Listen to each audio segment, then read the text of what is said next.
Well, good evening, everyone. You may know me as that fella down under. Can I thank Annabelle for that very warm introduction? Can I also thank Lachlan and Sarah, who's here tonight, and for their generous support of this evening, to Mark and all the team at the Centre. And can I especially start tonight by acknowledging the Ngunnawal people? Can I thank all of those who are here present tonight? Can I thank the traditional owners of the land on which we meet and acknowledge their elders past, present and emerging? Can I also acknowledge, as I always do, any veterans or members of our Defence Forces who are here tonight? And can I also acknowledge those from the United States and their Defence Forces, or any veterans of the United States who are here tonight, and simply say thank you for your service and for your valour. To the Combined Allied Forces of the United States Studies Centre, the American-Australian Association and the Perth USA Asia Centre, thank you all for the work you've done to finally bring this night together. Of course, I acknowledge the Leader of the Opposition, Anthony Albanese, who is here this evening, my many ministerial colleagues, in particular the Minister for Foreign Affairs, who is here this evening, Maurice Payne, and my many other colleagues who join us on this important occasion. Can I, of course, acknowledge former Prime Minister John Howard. You will not find a greater champion of the alliance than former Prime Minister John Howard, and it's a great pleasure to have him joining us here this evening on this very important night. Can I also acknowledge the many ambassadors who are here tonight, former ambassadors to the United States, and indeed I'm sure there'd be perhaps some who have served here in the US Embassy here in Australia. In particular, can I acknowledge Joe Hockeys, who's here, and immediately preceded Arthur Sinodinos, who is obviously on the job tonight over there in the United States. And Joe, none of us will ever forget the tremendous reception we had when I visited the United States in 2019. Colleagues and friends, tonight we mark, somewhat belatedly but nevertheless importantly, the 70th anniversary of the signing of the ANZUS Treaty on the 1st of September of 1951. And though I'm reminded that the ANZUS Treaty actually took effect from 29th of April 1952, we remember tonight the foresight of those who were present at the creation. Menzies, Truman, Spender, Aitchison, Foster Dulles and more. Not a bad roll call of those fathers who founded this agreement. We recall and celebrate the commitment of all sides of politics to this alliance over the past 70 years. And as I've said before, the ANZUS Treaty breathes and adapts with each passing generation. It has been stewarded by 14 presidents and 14 prime ministers since Sir Robert Menzies. We think back to the age of peril and uncertainty that gave rise to this treaty in the early stages of the Cold War, in the shadows of the Marshall Plan, the communist takeover of Czechoslovakia, the Berlin airlift, NATO's ratification, and North Korea's invasion of South Korea. In the 70 years of ANZUS, Australia and the United States have stood together through thick and thin, drawing on a relationship that preceded it. It now goes back over 100 years as we celebrated the 100 years of mateship so recently. Elsewhere in the world tonight, though, the right of a free nation to be sovereign is under attack once again in Ukraine. And it has been answered by the wholehearted determination of a free people who refuse to live under tyranny. Sir Robert Menzies once spoke about what is in the bones of the people of Australia and the United States. The words were poignant when we think about our Ukrainian friends and their fight. He said, "We live in freedom and will accept no other life. We govern ourselves in democracy and will not tolerate anything less. We cherish liberty and hold it safe, providing hope for the rest of the world. We share affinity that reaches to our souls." The alliance we honour tonight is just 11 articles and a little more than 800 words. A promise of two peoples based on trust, commitment and a willingness to sacrifice for each other. As Percy Spender, in many ways the chief architect of ANZUS, and our then Ambassador to the United States, said at the signing, "We declare to the world that our peoples share a common destiny." And that has indeed been true. This is a partnership of values, not of contract, and certainly not of contradiction.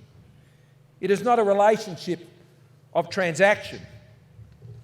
It is a bond that goes deep and that is everlasting.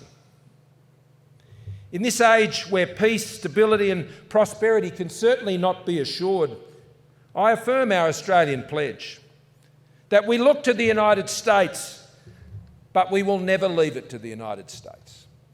We come to this partnership as equals. We come to this partnership bringing everything we have and to share it and to ensure that we can meet the challenges together, standing equal. An alliance of trust, commitment and sacrifice. An alliance that continues to be renewed for our times. Over the past 8 years, Australia has been undertaking the most comprehensive expansion of our defence capability in our lifetimes. We've increased the defence budget as a share of our economy from 1.56% of our economy to almost 2.1% this year. Over the next decade, we're investing some $578 billion on defence, half of which is for enhanced defence capability. Our shared intelligence commitments represent another major pillar of the alliance. With challenging and changing geopolitical realities, where technological advantage for our intelligence agencies is more important than ever, Australia is, as always, stepping up to do more. We look to, but we never leave it to, the United States. To further bolster our intelligence partnership, I announced tonight the government is establishing the Cyber and Critical Technology Intelligence Centre to be led by the Office of National Intelligence. The multi-agency centre will ensure Australia, working with our allies, can better anticipate and capitalise on emerging technologies. Working with non-government R&D partners as well, we will be able to better fund, shape and deploy cutting-edge science, research and technology to deliver better capabilities into the future. Beyond defence and intelligence, today Australia and the United States work together on a wide and expanding canvas: cybersecurity, space, supply chain resilience, critical minerals, quantum computing, low emissions technologies and so much more. And we're moving ahead at pace and at depth with our AUKUS partnership, a reflection of the deep trust between the United States and the United Kingdom and Australia, the most significant defence partnership agreement that Australia has entered into since ANZUS itself. The acquisition of nuclear-powered submarine technology through this partnership will be the generational boost to the ADF's capacity. And with our partners in the Quad, Australia and the United States are working to secure a free and open and resilient Indo-Pacific. And tonight our quest for a world order that favours freedom has never been more urgent, and it has never been more pressing, as the stakes could not be higher. Beyond those doors, the lights of Anzac Parade direct our attention to the Australian War Memorial, and a permanent reminder of the sacrifice of Australians for the freedoms that we hold dear. Ladies and gentlemen, our alliance is one of choice, and I think tonight of one such moment of choice that embodies the alliance that we share. 18 years ago, 7 sailors from the USS Firebolt were in waters off the Iraqi coast. They saw a small fishing dhow getting too close to an oil terminal, and as they approached, the dhow exploded. A suicide attack on critical infrastructure. The Americans capsized. But not far away, an Australian Seahawk helicopter was on patrol, and it moved quickly above the fiery waters. A rescue was not possible. So a member of the crew, Ben Syme, jumped into the oily waters, knowing he couldn't be winched out. And in the midst of fire and smoke, injury and chaos, Ben administered first aid in the water and helped the wounded to a life raft. Now, sadly, 3 Americans were killed in that attack, but 4 survived.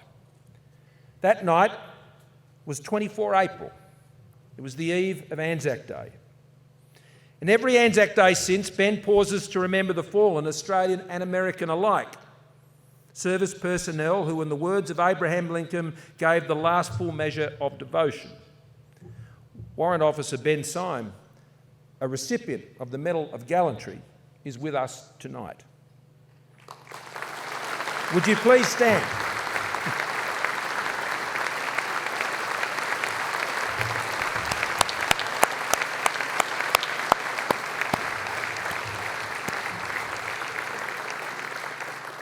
We thank you, Ben, and we thank all of those who wear both the uniform of Australia and the United States. We honour all who have served under our flags and who have fought and lived and have died for freedom. Ben comes from a long tradition.